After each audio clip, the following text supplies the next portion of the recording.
October the 22nd, 2018. Welcome to the Third Down Show. I'm your host, T. Wayne the Don. It is a beautiful day to be alive. Yes, it is on this Monday afternoon. Listen, y'all a lot to talk about today. I'm not going to try to hold y'all too long because there's so much to hit and we can stay into so many details about this. Talk about LSU, we're going to talk about the Pelicans, we're going to talk about the Saints, that's normal. But you know I got my studs of the week, you know I got my duds of the weeks and my maybes. And also I've got my donkey of the week in college football. And we're going to talk a little bit about the situation that happened on Saturday night with the Houston Rockets and the Los Angeles Lakers on today with the suspensions of Chris Paul, Rajon Rondo, and Brandon Ingram. And there's somebody in that picture I kept watching when them clips when Rajon Rondo did spit in Chris Paul's face, how Carmelo Anthony reacted. And to me, he acted real soft. So we're going to talk a little bit about Melo and everything like that in a little bit. So on that note, let's get on to the boys from Baton Rouge. The team that played before LeBron and played on Saturday, a team that actually won. Oh, I'm sorry for actually saying that. A team that actually won. LSU did defeat Mississippi State, kind of a revenge game from last year. Remember, LSU did lose 35-7 to Mississippi State last year. 19-3 was the final score. 19-3 was the final score. Listen, here's the things that really, besides, they got an interception to start. Nick Fitzpatrick, let me put it like this. I don't know why Mississippi State still believes in this young man. This young man, from even last year, I was never a big fan. But 8 for 24 for 59 yards is not going to get it done in the SEC. And I think LSU realized what he is. And he was also your leading rusher, 23 carries for 131 yards. That's the only productive thing he did. But your leading receiver in Thomas had one reception for 15 yards. You cannot do this and win games in the SEC. So out of Mississippi State need to get together and make a change. Either you gonna let Nick Fitzgerald be your your running back, but to me, you got to find a better option. And what's the point of recruiting if you can't find a better option than this? Because this young man only having 8 for 20, you only completed 8 passes out of 24, compared to his opposite on the other side who completed 8 more passes than you in Joe Burrow, 16 for 28, 129 yards. This young man can't even get 60 yards. So I don't know why Mississippi State continued to put up with this. This young man threw 4 interceptions. I knew that last year's last game was a fluke. LSU just didn't come perform. That's all it was. And they took advantage of LSU not performing on the road. So to some people who was more confident that, they beat Auburn. Auburn is going through a problem right now where they don't want to play consistent. And now I think Gus Malzahn lost the locker room in Auburn because I heard some things that things are not going good right now in Auburn. Now, remember, what saved Gus last year was the fact that they had a rough end of the year between October and November. Going in, you playing the number 1, number 2 team, similar to what LSU have this year. They had to play through Auburn. They had to play Georgia. They had to play Alabama. That's what Alabama's required game. That's their rival game. That was in November. I lied. Because it was like a 3-week span. I believe it was Auburn. It was Georgia. It was ULM and Alabama was all in the 3-week spans. So if you ask me, that's what saved Gus Malzahn. And to me, if that one never happened, if Auburn would have moved on from Gus Malzahn, I think he would have been at Arkansas. It might not be too late for that, to be honest with you. So he lost the locker room. That's a 3-loss team. They come in.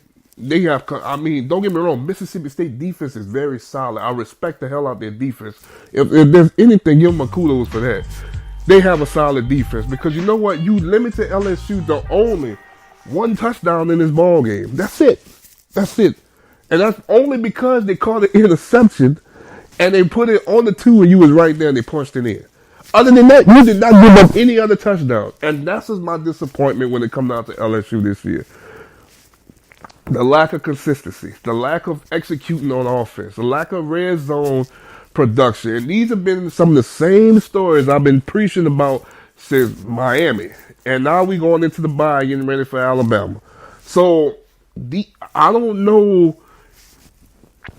I don't know what to expect from this team. They make great, to me, I think they are only a few players away from really executing this team to be on the next level. And I think the players they really need, they may need that Odell Beckham receiver out there. I think they have talent at receiver. And I also think they need that catalyst in the backfield, a true bell horse.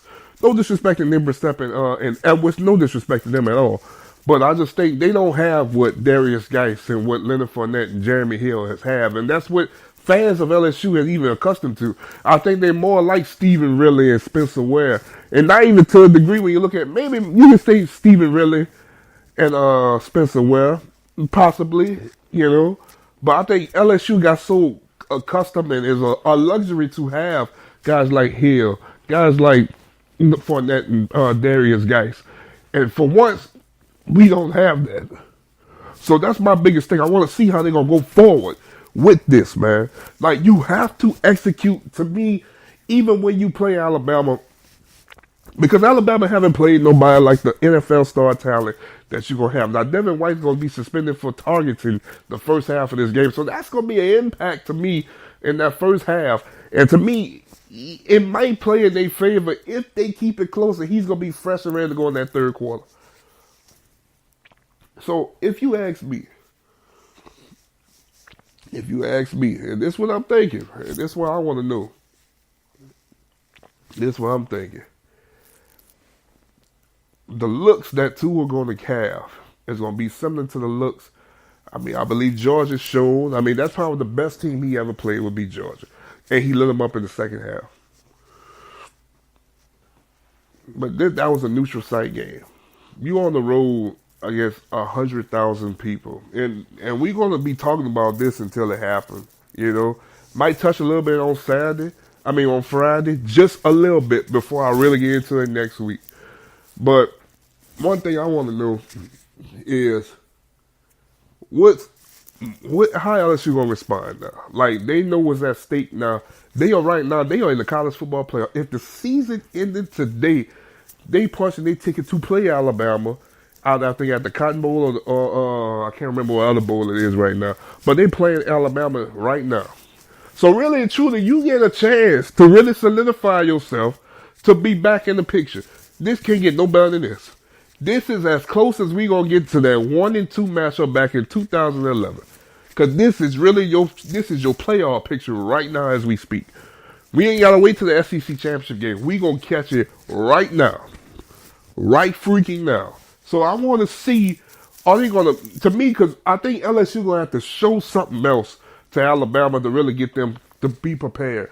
I think they're going to have to run a couple of trick plays. I think they're going to have to pull out some things that Alabama's not prepared for. But they're so well coached, they're going to be prepared for a lot of things. But it's going to be the big one. And just to me, the last couple of weeks, I haven't been feeling good because offensively, we haven't been executing. Yes, we did defeat the number 2 ranked team in the country. But at the end of the day, it just, I don't know. To me, I want to see that offense take steps forward. And to me right now, the offense is staying at a steady level, not executing in the red zone properly, stalling out in the middle of drives. You know, we always, thank God we got a good kicker, because if we didn't have a kicker at all, we'll be probably going for more on fourth down, or we'll be just not having a lot of points. And we probably would have probably more than one loss on the schedule right now. And really, truly, if you ask me, they should never lost that one. You know why they lost the Florida game? Executing on offense, straight up. That's the problem, not executing on offense. That's the only thing I can tell you. You got to execute on offense. That's all I can tell you. That's the only thing I can tell you. So, I don't know. But I'm interested to see. I can't wait. I'm glad they got some time to figure out a plan and put something together going forward. That's what I want to see for the Tigers. Now let's go ahead on and talk about. Let's give my donkey of the weekend will have to go to the Ohio State Buckeyes. The number 2 ranked Ohio State Buckeyes almost gave up 50 points to Purdue over the weekend, and so they gave up 49-20. But you know, this is something I'm starting to expect from Ohio State every year, that they just lay down and die for certain small teams that are not even close. Like, I'd have been cool they lost to TCU earlier in the year. I've been cool when they lost to who else they played so far. I don't know, but like if they had lost to TCU earlier in the year, that actually was a good game at one point. I've been cool with that. Now look at this. These boys lost to the Drew Brees Purdue Boilermakers out of all schools. So how that's going to affect the top 25? Let's move on. Let's talk about the top 25 of this week. Got a lot of good, got a lot of bad. Got a lot of good, got a lot of bad. Let's look at it from 25 on down. Appalachian State is the number 25th ranked team in the country. Stanford is 24. Utah is 23. NC State is 22. USF is 21. Hey, I'll tell you what, before I keep going, USF and UCF last year, it came down to them from going to the conference championship game, and the last year was in UCF. Now it's going to probably be a USF in Tampa Bay. So that's going to be a good game to watch if these two teams continue to be undefeated going into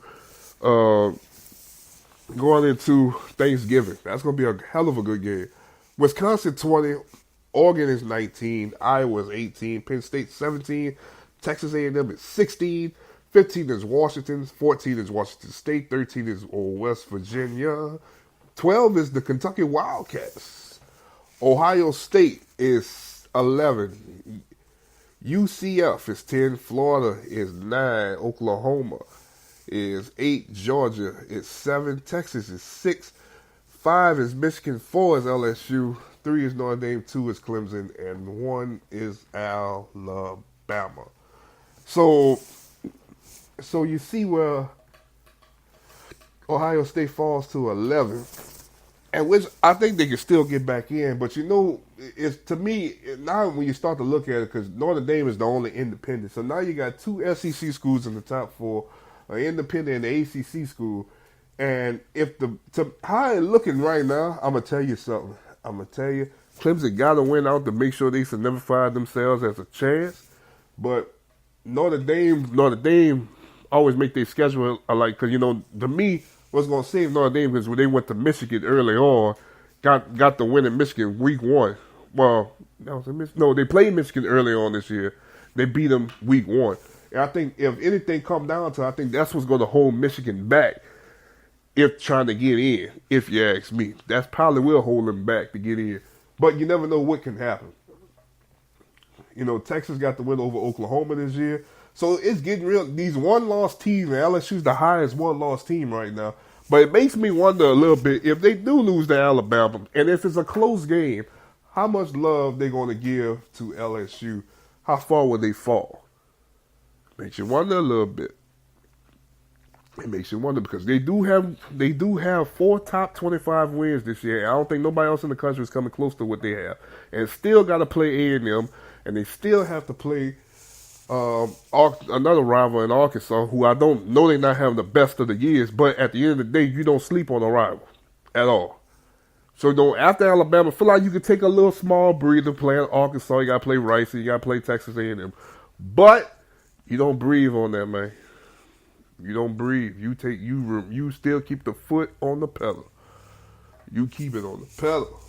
You got to keep it on the pedal. So on that note, we're going to keep paying attention to that early in the week. Now, before I move on to my studs and duds, I read this morning that the Arizona Cardinals have fired their offensive coordinator, I think Mike McCarthy, I think that's his name. And they now gave the offensive coordinator role to a Jacksonville Jaguar legend. Byron Leftwich is now the OC of the Arizona Cardinals. So I'm going to keep paying attention to that because, these boys couldn't put up 20 points this past week against the Denver Broncos. All they put up was 10. So they got to fix this. They got to fix this quick. It looks like Arizona really is missing Bruce Arians. I wish Bruce Arians was still there with Josh Rosen. I promise you, this would probably be a better team right now. They wouldn't be a playoff team, but they would be a better team than what they are right now. So we got to keep paying attention to them on that one. So now it's time. Studs and duds of week 8, I believe. Week 7 of this week. So let's get down to it. So my studs of the week. Let's start off with my duds for once. Let's do it backwards. Jacksonville is a dud. Jacksonville, we won't have a